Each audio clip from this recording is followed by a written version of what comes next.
Upon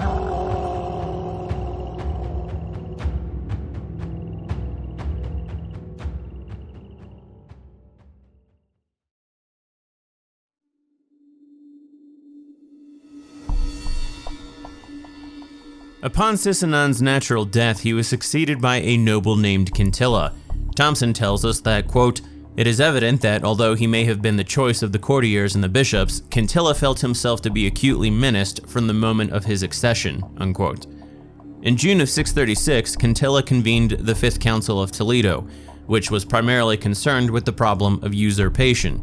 Thompson informs us, quote, "Excommunication was the penalty for those who inquired of soothsayers concerning the fate of the king, or who cursed the king, or who should form a party to support another with a view to making him king.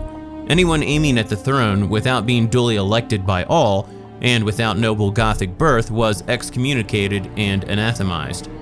This is a new cure for a new sickness, for the bishops explicitly asserted that men whose origin is no ornament, and whose virtue is no adornment, thought that they could indiscriminately ascend the throne. The bishops clearly imply that one or more than one Hispano-Roman of humble birth had aimed at the throne in the last year or two of Sisinand's reign, or perhaps in the spring of 636, and their words suggest that this was a new phenomenon. The Fifth Council looks like a panic move by a king who, at the earliest possible moment, tried to protect himself, his family, and his fideles to the best of his feeble ability," unquote. The measures enacted by the Fifth Council, however, did not satisfy Quintilla, and a mere 18 months later, he convened the Sixth Council. Thompson informs us again, quote, "When the king died, no one was to usurp the throne, and no one might become king who was tonsured or decalvated, or of servile origin, or who belonged to a foreign race. Only a Goth might succeed to the throne. The council dealt with men who, having been guilty of wrongdoing, took refuge among the enemy, gave them military aid, and so brought loss and damage to Spain. Such men, if they fell into the king's hands, were to be excommunicated. A solemn imprecation was called down upon those who might attack the king, dethrone him, usurp his position, or gather a band of conspirators against him. And the successor of a murdered king, together with the entire Gothic people, would be dishonored above all other peoples of the earth if they did not punish the regicide as they would avenge the murder of their own father. That the cause of these frenzied repetitions was the outbreak of one or more rebellions against the throne is not a matter of conjecture. The revolts of Quintilla's reign are mentioned in later times. In a law published in 642, less than 2 years after Quintilla's death, King Kindiswint, himself an old plotter and a hardened conspirator, refers to the problem of those who came to be called refugi, that is, men who went to foreign powers with a view to launching attacks on Spain from abroad. He goes on to lay down penalties upon all such men who had gone abroad from the time of Quintilla," unquote. When the Sixth Council was in session, a deacon arrived from Rome carrying a letter from Pope Honorius I, who urged the Spanish bishops to be more robust in crushing the unbelievers, by which term he probably meant the Jews. The Pope's original letter has been lost, but the response of a bishop named Braulio survives. Honorius had apparently referred to the bishops of Spain as dumb dogs who cannot bark. Braulio recognizes the primacy of the Pope in Rome, but fires back against his accusations. Since I don't have access to the letter myself, I'll quote Thompson, who relays what Braulio told the Pope in his response. The bishops, quote, "were proceeding slowly on purpose, not because of negligence or fear. They were subduing the native hardness of the Jews by constant preaching. The criticisms that Honorius had made of them were unfair. The words of Isaiah 56:10 about dumb dogs could not in fact apply to the bishops of Spain. In support of their argument, they were now sending to Honorius the acts of their council, together with canons 57 to 66 of the Fourth Council. Braulio then passed over to the offensive. The Pope must not be misled by false rumors. The bishops of Spain had not been deceived by the report, which had reached them, that the venerable Prince of Rome had himself allowed baptized Jews to revert to their old superstition. They would therefore urge the Pope to press on and to bring into the bosom of Mother Church the enemies of the cross of Christ. After asking for Honorius' prayers, Braulio ends solemnly by saying that men guilty of any crime whatsoever should not be struck with so severe a punishment as the Pope had suggested. Such a penalty was supported neither by the canons of our ancestors nor by the pages of the New Testament. Evidently, Honorius had suggested a treatment for the Jews at which even the Spanish bishops blenched. Braley has often been admired for the sturdy independence of this composition, but of course it is the letter of one persecutor to another. On the fundamental issue of penalizing the Jews, there is no difference of opinion between the Pope and the bishops of Spain. The question is simply one of the degree of rigor with which the persecution is to be enforced and its victims coerced. The Acts of the Council, of which they sent a copy to Honorius, included one canon relating to the Jews. In it, the bishops applauded Quintilla's desire to eradicate the Jewish superstition completely, and to permit no non-Catholic to live in the kingdom. This is an innovation in the history of Western Europe. Nothing like it had been known in the Western Roman Empire or in the Arian Kingdom of Spain. Even Sigebut had not gone so far. The new policy clearly originated with Quintilla, not with the bishops. But now, all the bishops joined with all the optimates and illustrious men in declaring that all future kings, before ascending the throne, must swear an oath that they would not allow the Jews to violate the Catholic faith. It would not be led by indifference or bribes to show favor to the unbelievers. Any who acted otherwise would be anathema maranatha in the sight of the everlasting God and would become fuel for the eternal fire.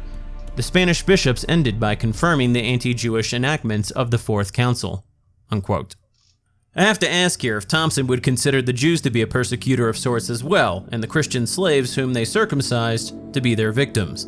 That said, it is hard to disagree with him that the Sixth Council of Toledo was indeed unprecedented. Quintilla outright forbade anyone but Catholics to live in Spain, and the Church supported the notion entirely.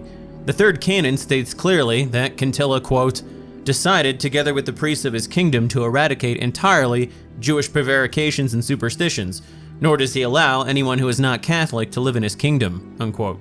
Solomon Katz brings up some additional points that are interesting.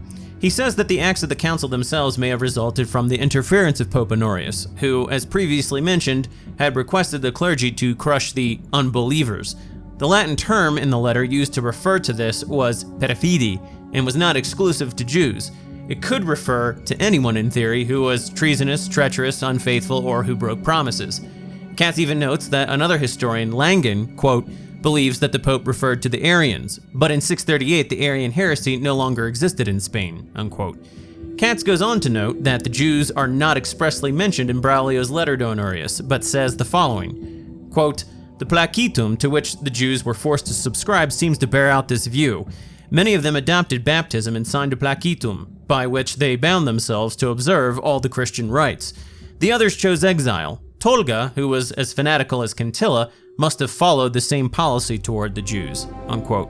I do think that Katz was probably right that Honorius was referring to the Jews and not the Arians, but a few things are important to note here. The Sixth Council is in many ways confused in appearance. The bishops clearly state that only Catholics can live in Spain, but they also repeatedly cite the Fourth Council, which condemned forced conversions. In fact, in the same canon in which Quintilla states that only Catholics can live in Spain, the bishops state in reference to the Fourth Council that, quote, we have decided to confirm what was formerly decreed on the Jews in the General Synod, for we know that everything necessary for their salvation that could be decreed was provided in that synod, and we resolve therefore that what was then decreed should be valid in future, unquote. The Jews of Toledo who signed the placitum at the Sixth Council were probably those Jews forcibly baptized under Sigebut, but who had relapsed into Judaism under Swintilla and Sisinand. Not that this justifies it, but the distinction is important to make since it reflects the general logic the church was following at the time. Jews were not to be forced to convert, but those who had been converted under Sigebut were to remain Christian. Of course, on the other hand, the choice facing non-baptized Jews was pretty clear: convert or leave Spain. Even so, it needs to be stressed that the Jews technically were not forced to do anything. They were given an unfavorable ultimatum, yes, but this was no different than what they had done to the Idumeans and Iturians in the land of Canaan. Moreover, while Quintilla and the Catholic bishops here were intolerant, we should view their behavior as a response to perpetual Jewish intolerance. The Jews, since the time of Recared, had simply refused to honor otherwise reasonable Catholic requests, mainly that they not remove people's foreskin against their will or enslave Christians. While we can disagree with how Sigebut, Sisinand, and Quintilla responded, we can hardly fault them for their desire to do something, unless of course we believe that the Jews had a divine right to enslave Christians, circumcise them at will, and have their way with Christian women under their domain. הבעיה אצל הערבים שהם מתייחסים לזה גם בתור מלחמה. חלק המאבק שלהם, סליחה על הביטוי, זה לדפוק את היהודיות, זה לדפוק את היהודים, להשפיל אותנו. While he may have been fanatical in religious matters, Quintilla certainly was not paranoid or delusional in his perception of threats to the kingdom. Thompson notes that at the Fifth Council, quote, only 24 bishops signed the minutes in person or by proxy. In one striking way, the Fifth Council is almost unique among the church assemblies of 7th century Spain. The bishops of Gallia Narbonensis were not present. The acts specifically refer to this council as a meeting of bishops from the various provinces of Spain. There is no comment and no explanation. Can it be that Septimania was in revolt, as it was later to be in Wamba's time, and that the danger which threatened Quintilla came from the north? Perhaps it is no coincidence that Quintilla and Wamba alone of the 7th century kings minted no coins in Narbonensis, unquote. Thompson goes on to inform us later that at the Sixth Council, quote, 53 bishops hastened to the capital, and on this occasion they referred to themselves as the bishops of Spain and Gaul, and 3 Gaelic bishops were present, unquote. Perhaps this is evidence that Quintilla had defeated a rebellion in Septimania and Narbonensis, which had impeded the presence of these bishops at the previous council. Note that these regions were also well known for their Jewish elements, and that the Jews had supposedly fled north to Gaul under Sigebut to evade baptism. While technically there is no record of Jewish involvement in a rebellion against Quintilla, they were definitely involved in one against King Wamba later in 672. Moreover, the Jews would have had a clear motive to support any attempt to oppose a fanatical king, unwilling to accept their bribes meant to gain for themselves benefits contrary to the principles of justice.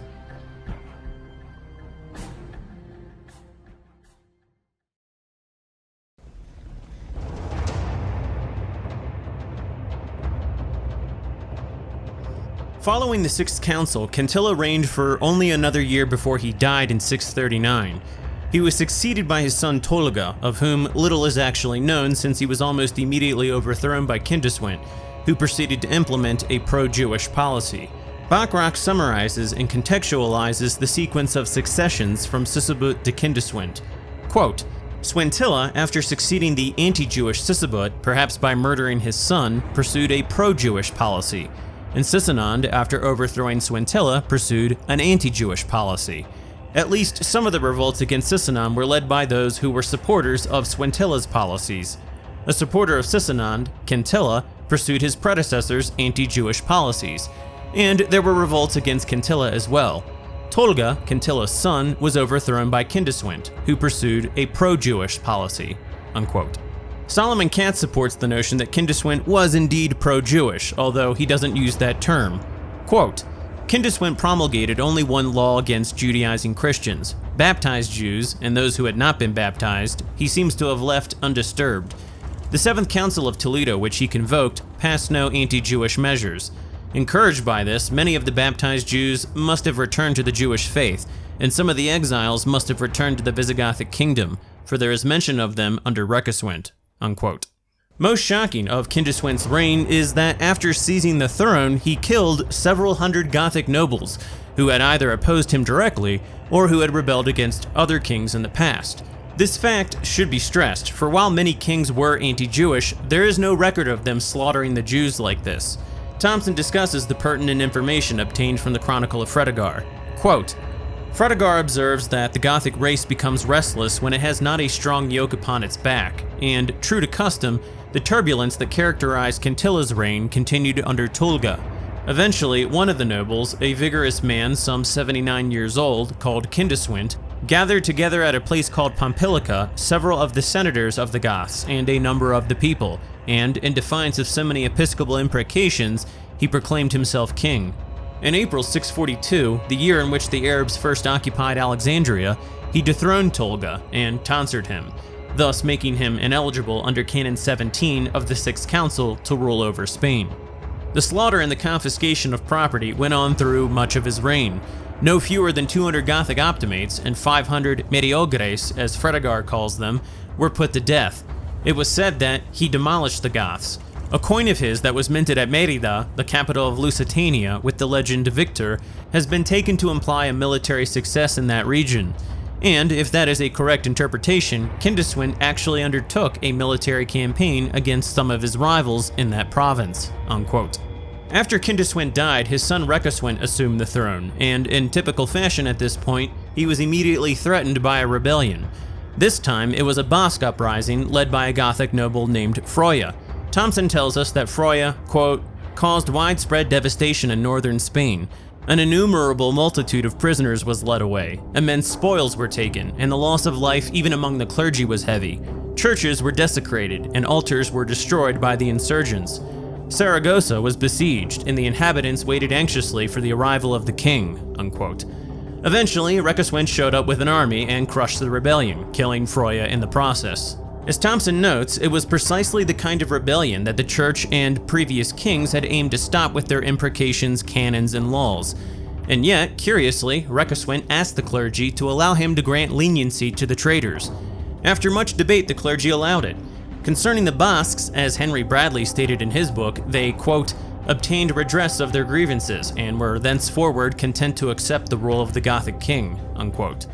Indeed, the rest of his reign was marked by undisturbed peace until his natural death in 672. However, despite his father's pro-Jewish stance, Rekkaswent turned out to be the most anti-Jewish king to date. At the 8th Council of Toledo in 653, Rekkaswent denounced the Jews outright and said some of the following, quote, I denounce indeed both the lifestyle and the customs of the Jews, whose pestilential contagion alone still pollutes the land under my new rule. For while God the Omnipotent eradicated completely from this land all heresies, it is obvious that only this vile sacrilege still remains, to be reformed by the insistence of our devotion or destroyed by its vindictive punishment. I observe some of them to maintain their ancient perfidy and their customary deviation, while others, cleansed in the holy baptismal ablution, so relapse into the deviation of apostasy to my utter pain that their blasphemous profanation should be seen as far more detestable than that of those who have not yet been purified in the water of the sacred regeneration, unquote. This is an extreme and remarkable change in attitude considering the tendency of sons to emulate their fathers. It's rendered more remarkable still if the Jews had indeed been valuable allies to his father, which is admittedly a somewhat conjectural assertion. As to why Rekkaswent reversed his father's pro-Jewish policies, many claims have been made, but here is Bernard Bachrach's analysis. Quote, in trying to ascertain why Rekkaswent reversed his father's policies concerning the Jews, scholars like Katz have labeled him fanatical in the extreme. Yet the continuator of Isidore's chronicle, writing not long after the king's death, characterized him as easygoing and debauched. These are hardly the virtues commonly associated with a religious fanatic. If, however, we view Rekkaswent's change of his father's Jewish policy in its political context, there is little need to resort to such characterizations. For example, Rekkaswent reversed his father's policy concerning the supporters of Quintilla and Tolga.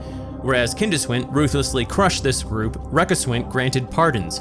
He favored men whom his father had driven out, men who had helped to formulate and enforce Quintilla's anti-Jewish policy, unquote. On the same page, Bachrach describes Rekkaswent's reign, stating that, quote, at his urging, the acta concerning Jews passed at the 4th Council were reaffirmed. Rekkaswent, however, went further in pursuing an anti-Jewish policy. First, he enacted 10 laws concerning Jews, and these appeared in the new code. The thrust of these laws was to make it impossible for a Jew to remain in Spain. Anyone who practiced Jewish rites or celebrated Jewish rituals was to be executed. Some scholars have suggested that a distinction can be made between practicing and non-practicing Jews, and thus they conclude that it was a capital crime only to be a practicing Jew. Other scholars have noted, however, that Rekkaswent's laws explicitly point out that anyone who, in his heart, had even the slightest doubt about the Catholic faith must go into exile. Second, Rekkaswent decreed that all pre-existing anti-Jewish laws, not explicitly repealed, were to be enforced.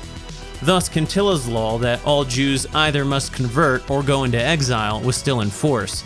It seems reasonable to agree with Parks, who concludes, without saying so in so many words, Rekkaswent forced all Jews who remained in Spain to accept conversion, unquote. While I don't disagree with Parks, I would say that it's just as valid to assert that, without saying so in so many words, the Jews of Spain had told the Visigoths that they were going to do to Christians whatever they wanted, whenever they wanted, regardless of any objections. The additions to the secular code enacted under Rekkaswent address this to a degree. Under Section 14, pertaining to the circumcision of Christians and the retention of Christian slaves, the Visigoths stated the following, quote, We provide for the health and safety of our subjects and of all other persons within the provinces of our kingdom when we rescue the adherents of our religion from the hands of infidels. For by this means the Orthodox faith will be greatly exalted when the execrable perfidy of the Jews shall no longer have power over Christians. The fatal control of Jews over Christians should therefore be abominated and consecrated by the favor of God brought under the influence of divine love." Unquote. With this in mind, Solomon Katz notes that despite their rigorous conviction, these laws utterly failed, again, due to bribes and corruption. Quote, "Reckeswint thought that the Jews, oppressed and without civil or religious privileges, would become Christians. His optimism was ill-founded. New measures had to be taken to prevent the Jews from evading the laws. He decreed that persons, priests, nobles, or others who aided and protected Jews, whether baptized or not, in the practice of their cult, would suffer the confiscation of a quarter of their property and excommunication. The Ninth Council of Toledo under Reckeswint was forced to consider this abuse. Non-baptized Jews were practicing their own rites with the aid of the Christian clergy, and dared even to circumcise their Christian slaves. On the last point, the 10th Council, again under Reckeswint, was obliged to demonstrate to the Jews and their accomplices that they must not possess Christian slaves. This legislation continued to weigh heavily upon the Jews during the reign of Wamba. When Hilderic, governor of Nimes, revolted against Wamba and promised the Jews religious freedom in his province, many of them hastened there. Paul, who had been sent by Wamba to crush the insurrection, joined with the rebels and protected the Jews. After putting down the revolt, Wamba expelled the Jews from Narbonne, and probably also from the whole province of Septimania. The Jews were not made the objects of any special measures during the reign of Wamba, nor did the 11th Council of Toledo concern itself with them. We cannot assume, however, that the laws against them were being observed or that there were no Jews left in the kingdom, inasmuch as new measures were passed by the next king." Unquote. Now, insofar that Katz and others have framed this as a question of religious freedom, I would rhetorically ask here if Hilderic's promise to the Jews included the right to hold Christian slaves and circumcise them. The 7th canon at the 10th Council speaks to how Christian slaves were knowingly sold to Jews who would in turn force them to conform to Jewish religious rites under their ownership. It states that, quote, "The very same people who should have redeemed endeavor to carry out sales of those whom they already know to be redeemed by the blood of Christ, in such a way, indeed, that they are forced to convert to the rite of Judaism under the ownership of their buyers, and an execrable traffic is thus carried out." Unquote. I feel the need to highlight here that by now, almost 100 years had passed since Recared's Third Council, and yet the Jews continued to own Christian slaves and circumcise them. What's more is that they did this despite numerous legal privileges afforded to them by the Christian clergy. Around the year 400, St. Augustine, one of the most influential figures of Catholic theology, preached that the Jews must be protected for their ability to explain the Old Testament. During the late 6th century, Pope Gregory the Great, in a series of epistles, which later became the foundation of Catholic doctrine concerning the Jews, specified that Christians should be obligated to protect the Jews, as they were an important part of Christian civilization. Jews were to be treated equitably and justly, their property rights were to be protected, and their own festivals and religious practices were to be respected. To a certain extent, Gregory pursued the rights of Jews to the exclusion of the rights of Christians. Bachrach points out that in Italy, during the early 7th century, Pope Gregory, quote, "permitted the flourishing Jewish slave trade to continue by making allowances for Jewish merchants who, accidentally, acquired Christian slaves. The Pope made it clear that he did not want Jewish slave dealers to be disadvantaged because of ignorance or accident." Gregory knew that imperial officials were involved with Jews in encouraging the slave trade, and thus Jews who were found to have Christian slaves among their stock were permitted 40 days to sell their contraband. Obviously, this restriction, even if it were enforced, would do little to hinder business.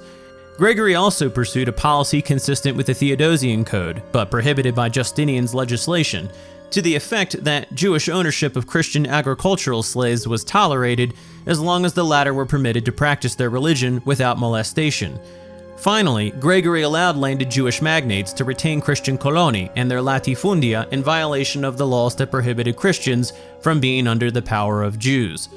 Although Gregory admonished ecclesiastical officials who permitted Jews to perpetrate flagrant violations of the Roman law to the gross disadvantage of Christians, he took special care to act on behalf of Jews who gave even the appearance of being wronged. For example, he looked after the interests of a Jewish shipowner who claimed that officials had wrongly confiscated his vessel, and saw to it that a Jewish moneylender was not deprived of what was due him. In yet another case, Gregory declared that since it was illegal for Christian slaves to work and live in the home of a Jew, it was permissible for the Jews to use Christian domestic slaves who lived out, unquote. Now consider also that in 525, the Jews of Ravenna were charged with having ridiculed Christians and with having thrown them and their holy water into the river. A mob of Christians retaliated by burning down their synagogues.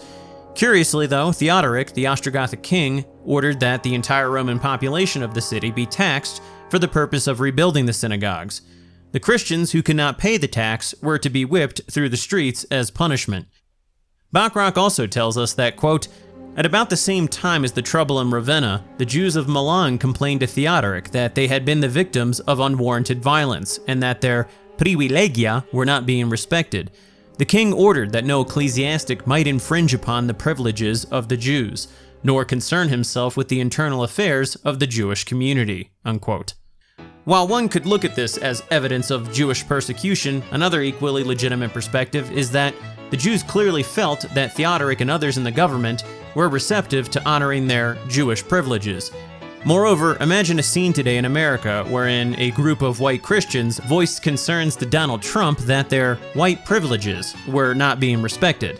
Then imagine that Donald Trump gave an executive order stating that the Marxists could not infringe upon the privileges of white Christians nor concern themselves with the internal affairs of white rural America.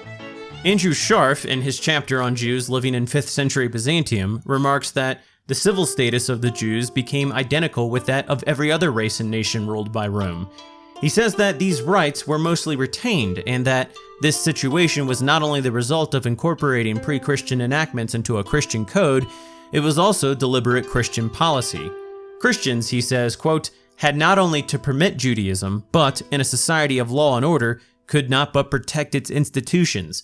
First of all, circumcision continued to be permitted.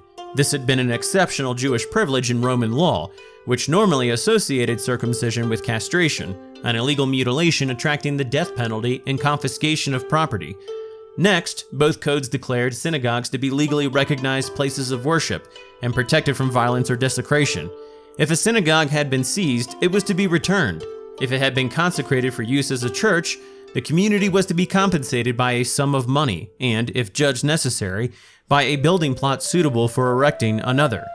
Just as the synagogue was recognized, so were Jewish courts of law. Their decisions in civil cases between Jews had full legal force and were to be executed by the imperial magistrates as though they were their own. The Jew was protected in his daily life. He could not be forced to desecrate his Sabbath or his festivals. A non-Jew could not fix the price of the goods a Jew offered for sale. A non-Jew could not be directly in charge of Jews at work, unquote.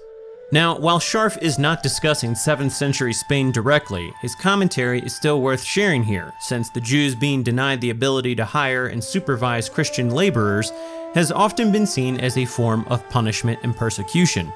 Yet the Christians themselves, apparently, in some parts of the world, had to conform with Jewish law, and thereby were not allowed to be directly in charge of Jews while they worked.